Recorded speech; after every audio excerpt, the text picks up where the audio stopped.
Good afternoon, everyone. My name is Stephanie, and today I'm going to be talking to you about organ donation. As of August 2017, there are over 114,000 men, women, and children on the National Transplant Waiting List. Are you a registered donor? Becoming an organ donor, you have the opportunity of saving up to 8 people's lives and improving the quality of life in as many as 50 people. Today I'm going to go over 3 things with you.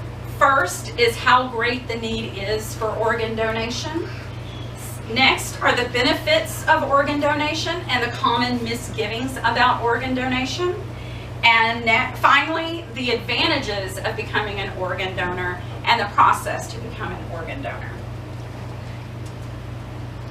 Much of the information that I'm going to be giving you today comes from the websites organdonor.gov, donatelife.net, and advancingyourhealth.org.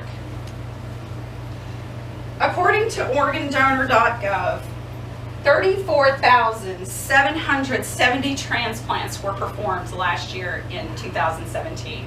That is about 1/3 the population of Baytown, just to give you an idea. One donor, as I said earlier, can save 8 lives and improve the quality of life in up to 50 people. 20 people die every day waiting for an organ. There are 8 vital organs that can be donated. They're your heart, both of your kidneys, your pancreas, both of your lungs, your liver, and your intestines. And most recently, your hands and feet have also been added to the registry list. Tissues such as corneas, skin, heart valves, blood vessels, bone, connective tissue, all of this can be donated. Now that we understand the need, let's discuss the benefits of organ donation and some of the common misgivings about organ donation.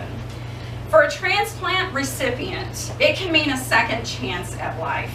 And for some recipients, it can mean no longer having to depend on costly procedures just to survive.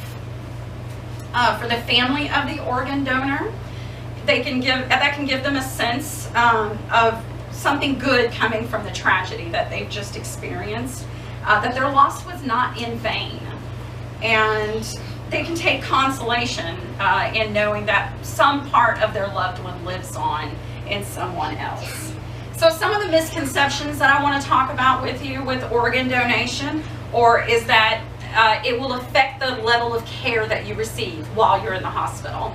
And it's absolutely not true, because the team that is taking care of you while you're sick or injured in the hospital is a completely separate and different team that is handling any organ donations.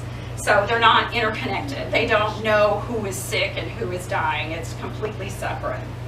Another misconception is that your body would be so disfigured because of organ donation that you wouldn't be able to have an open casket funeral.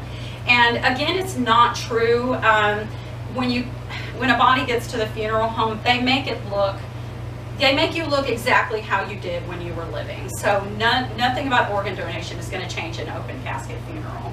And then the last misgiving I want to talk to you about is some people fear that it's going to cost your family something if you become an organ donor. And again, it's absolutely not true. The recipient of the organ is actually the person who takes on the financial burden for it. They're the ones receiving the organ. And that's usually taken care of by insurance, Medicaid, Medicare. Any of those things are going to take care of the transplant. So now that we've looked at the benefits and misgivings of organ donation, let's examine the advantages of being an organ donor and the process that it takes to become an organ donor. Anyone can be an organ donor, from infants to seniors. And an anecdote that I would like to share with you guys is the oldest organ donor was 93 years old. According to donatelife.net, there are very few medical conditions that will keep you from being an organ donor. All major religions support organ donation, as a final act of compassion and generosity. Social and income status never comes into play when you are waiting for an organ transplant. Race, income, gender, celebrity status, none of these things are ever considered.